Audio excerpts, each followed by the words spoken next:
Hey guys, it's Skybird, and I've got a lot to go over in this video, but I just want to say thank you so much for making the most recent video, probably my most successful so far. It got 6,500-ish views in under 24 hours, which is insane for this channel. So again, thank you all so much, and if you do value this type of content, be sure you're subscribed. Worst case scenario, you forget you're subscribed, but it still helps me out in the algorithm, so I really appreciate it. And without further ado, we're going to be taking a look not only at different pieces in studio, not just what you see here, a lot. It's going to be a long video, but also we're going to be talking about and delving into CCBS itself and some of the issues with it. We're also going to be going back and forth between studio and real life, full screen me, because I've got some pieces in front of me that I want to kind of talk about.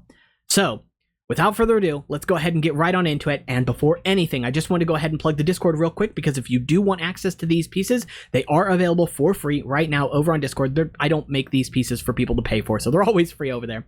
But check out the mock instructions channel. Soon, I'm going to introduce a channel or a forum for adding custom parts to. So if you have custom parts that you've designed and want to add to the server, you can do that as well. But that's probably where I'll be dumping pieces like these in the future. So these two pieces are currently available right now over on the Discord. Go ahead and check it out. That's linked in the description. Let's go ahead and take a look at this. So these have actually been mocked up in Blender finally. So these are the versions that I think that really helped to sell yesterday's video. But overall, do they solve all problems from all of Bionicle? No, absolutely not. They do one thing specifically, and they do it pretty well, in my opinion. They also add a little bit of extra customizability and added feature here in the form of this socket at the bottom, right? Allowing you to actually bend a character at the waist. That's pretty damn cool, if I may say so myself. But it's worth noting that there are customizations you could make to this, or modifications you could make to this to make it even more useful, honestly. For example, you can see on the back side of this body here that we have this axle hole right here where the neck is supposed to go, because the neck can go on either the front or the top here.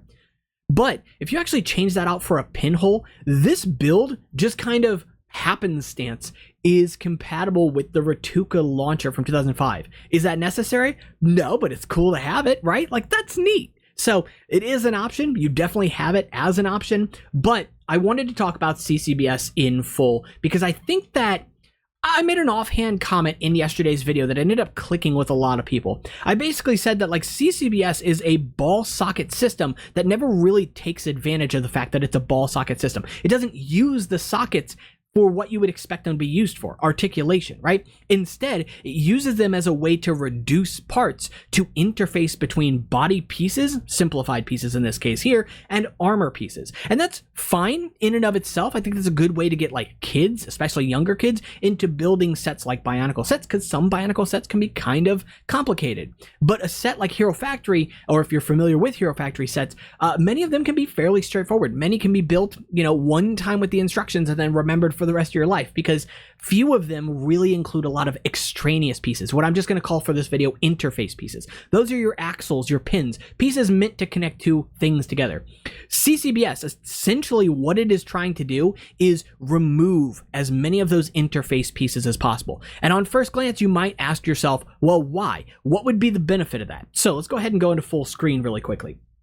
This torso, and basically every torso like it with a ball joint in the front that does not have a pinhole through that ball joint, does something kind of special. These bone pieces do something kind of special as well, because what that ball joint does is it solves essentially two problems. It solves one problem for Lego and kids in the form of making connection much simpler. It's very obvious where you're supposed to connect this thing to, because that thing is screaming right out in the center, hey, connect the thing to me, right? But also it's worth noting that this removes an interface piece. Normally, when we wanted to connect armor to sockets in Bionicle's history, we needed an axle or a pin or whatever the case may be, which does boost the parts count a little bit, sure, but it's also pieces that can be easily lost, with pins can be easily broken in some cases. I can't tell you how many of those I've had broken, but it's also worth noting that this does something else kind of special. So I can connect an armor directly to this piece from the front, but something else I can do with this is actually connect the armor from the side. And that's because a ball joint has a very particular set of skills, set of properties to it. And that is the fact that anything can be connected at any angle. If a ball joint was a complete perfect sphere without an axle or anything coming out of any side, you could connect a shell piece wherever you wanted to at whatever orientation you wanted to. Now, Lego limits this some by adding these little square pieces of plastic on the side, which helps to essentially force you to make it a very specific shape, right? I can't turn this shell on its own. I mean, I can a little bit because, again, it is a ball joint. There's tolerance there, but I can't turn it. If I want to flip it around 90 degrees, I have to take it off the piece and I have to put it back on. What does this do? Well, it essentially removes a handful of pieces from Bionicle's repertoire. If we go back over to Studio for a moment, let's ignore these torsos here for a second. Let's just take a look at these sockets. In 2009, in Bionicle's final year, LEGO introduced this socket right here. And I think it's one that they kind of desperately needed. I'm going to be honest. It's not like we needed it to exist. There are definitely ways to make something like this work. But having connections on the side like this feels so intuitive. It's crazy to me that it took, until 2009 to get something like this. This came out in 2005, so it took 4 extra years just to get the pinholes moved 90 degrees. Why is that important? Well, it basically gives us a choice between these two pieces. If we want armor connected to the direct front of a build, we can do so via this piece here. If we want armor connected to the side of a build, we can do so via this piece. Now, it doesn't mean that that's strictly necessary. Many pieces are built with this type of connection in mind. The Anika armor goes on the outside of the shoulder, but that pin connection aligns with the shoulder. So the easy way to do that is just to make the Anika shoulder pad and other shoulder pads like it essentially have an axle hole that goes through the arm in one orientation, but then the actual piece itself faces a completely different direction. It's quite fascinating, and it makes those pieces very useful outside of just using them as armor. But what it ends up doing is requiring separate pieces, right? The Anika armor in and of itself isn't really going to work with this piece, at least not well, and it's not designed to. You definitely can do it in specific scenarios, don't get me wrong, but this wasn't designed with that piece in mind. However, it still makes me quite fascinated that this took so long to exist, because pieces like this can be really useful. Right? When we look at all these sockets, each of these sockets does something particularly well. I do personally wish that this version right here had an axle hole going through the sides. There's no reason for it to buckle in like this other than aesthetics, right? To just look aesthetically interesting, but it removes an extra connection that otherwise could have been there and could have been useful. So if I had my way, I would add that axle hole back through the center of this piece. Plenty of people have made that custom piece. I don't need to do it, but you get the idea here, right? And then when we take a look, we can kind of extrapolate the same sorts of ideas once we get over to CCBS, because CCBS's version of this piece, the version that allows you to connect armor from the front and from the side, unlike this piece here, has a ball for that solution. But if LEGO had instead designed this, but with a pinhole connection on this side rather than on the front, it would definitely be less useful, but only because the pieces of armor that we had designed by LEGO were never designed with that piece in mind in the first place. So for a piece like that to exist and be useful, you would likely want to use it in a scenario with an armor piece that goes with it. That's not abnormal. However, this piece on its own is still useful, and it's one that I tend to come back to quite often because it feels probably the most Bionicle of any CCBS bone, which is kind of crazy. Again, I would still add, extra connections because I'm terrible, but you could see that then we are sort of begging for a piece like this to exist, right? A piece that is 7 in length like the older versions, but still has that ball joint. And again, if we're adding that ball joint in the center, why not also add extra connections elsewhere to account for other things? The ball joint, again, allows for you to connect the armor on two sides if you really want it, and now you have choices. If I don't want to use armor with ball joints to connect, I have these, and if I do want to use armor with ball joints to connect, I have these. You have both options available. I'm not opposed to the idea of CCBS, of armor pieces that connect via a ball joint. However, I think these pieces have 2 fundamental flaws. First off, they're a system of pieces, which I like, although it's missing a shell 7 for whatever reason. That's not an uncommon thing for LEGO. I mean, we just got the, 5-length plate from LEGO just a handful of years ago. Anyway, that said, though, the system here is established, but the unfortunate side of this is that these pieces on their own don't really have anything visually interesting setting them apart, right? They're very straightforward, which I think is fine, but I would have loved to have seen a version of these that was also textured in some way. Even if it was something simple like a couple of gaps, maybe a couple of pistons, or whatever texture LEGO wanted to do.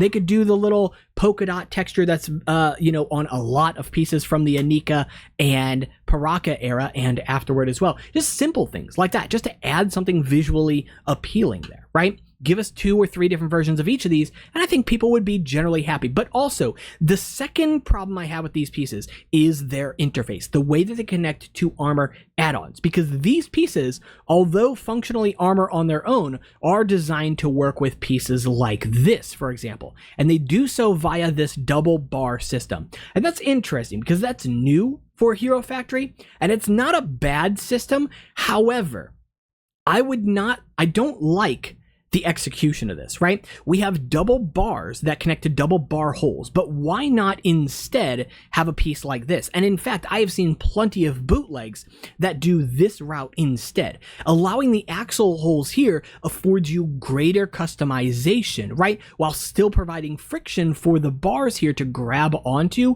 so that if you want to connect these two pieces together, you can. And if you want to move this piece up or move this piece down, I mean, you're limited to some degree there, but you have those as options. It changes nothing about the piece itself aside from the aesthetic of it, right? Instead of having bar holes, it has axles now, but it's far more usable. And I can't imagine.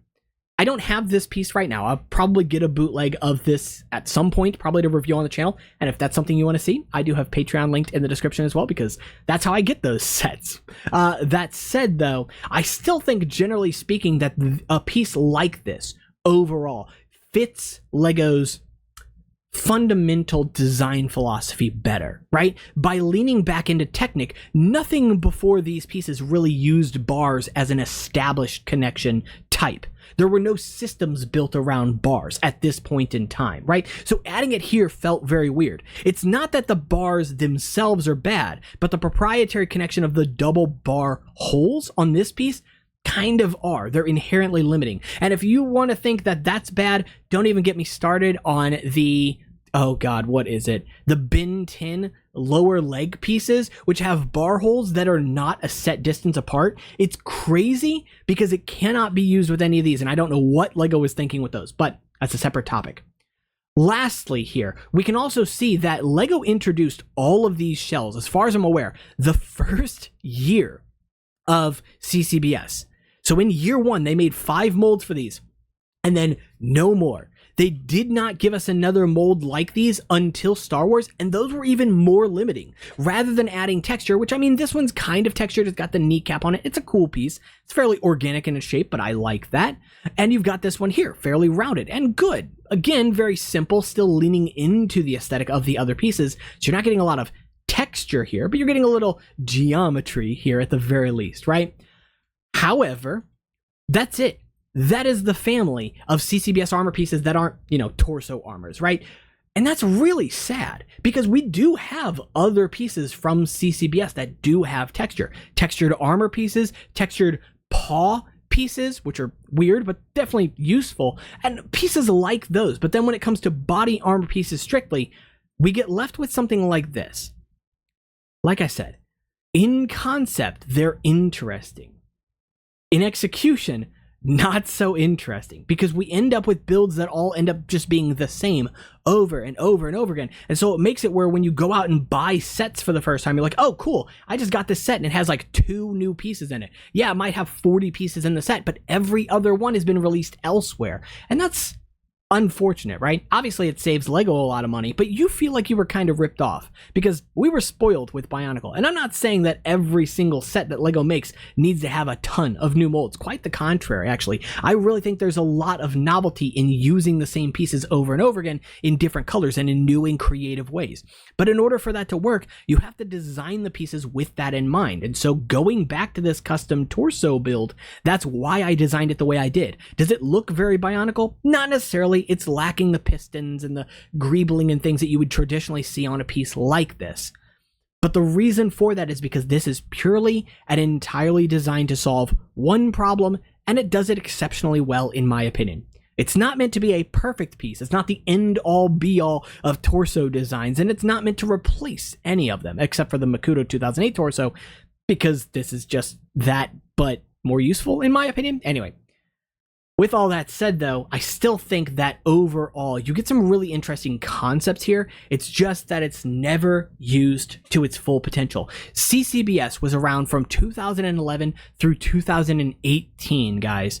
And in that time, Lego didn't really innovate on it until these two pieces right here. And this wasn't even honestly much of an innovation. In fact, this is the opposite. This is affording us some creativity by changing around how pieces connect to it, but at the cost of its current connections, which is fine. I think that this is a great piece to add to this family here. This piece, on the other hand, is definitely a little more proprietary, since it, for one thing, only has a very specific kind of connection at the base here.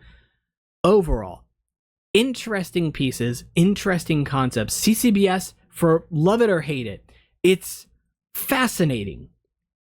But I also think it's kind of a failed experiment.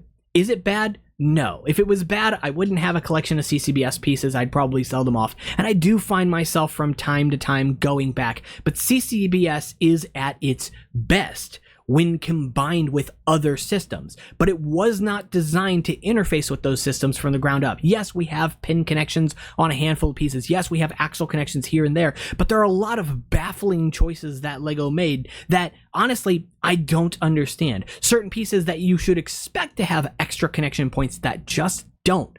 And I don't know why. And before we end this video, I just want to go ahead and showcase a mock that I think takes better potential of CCBS while also being one that I showcased here on the channel a while ago, but I'm going to do again since I've got slightly better video quality now, and that is my Explorer Pohatu. He doesn't have all of his pieces because he's supposed to have a drone on the back of his legs, and he's got a little like monitor thing and a bunch of other stuff, but generally speaking, I think this looks quite nice. It's still very clearly a CCBS build, right? But there's a lot of more intricate stuff going on the inside of the build as well. Obviously, including the gearbox, which is nothing to really write home about. It's basically Leewa's gearbox just stolen. But at the very least, it's doing a few more interesting things to really justify the build and justify its existence, while also just generally looking good. I don't know, like dark gray and dark orange, such a good color scheme, so underrated.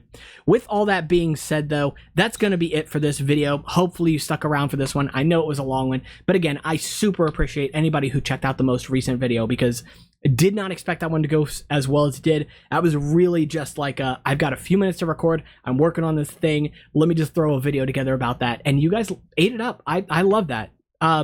Hopefully you guys enjoy this one. And again, make sure to check out the Discord down in the description below if you want those pieces. That is in the mock instructions channel. And also if you do want to see me doing reviews of like bootleg stuff, I can't really afford to do any of that right now myself. So if you do want to contribute to the Patreon, that is linked in the description as well. And lastly, if I didn't say it about a billion times, be sure to subscribe if you value this content. All right, take care.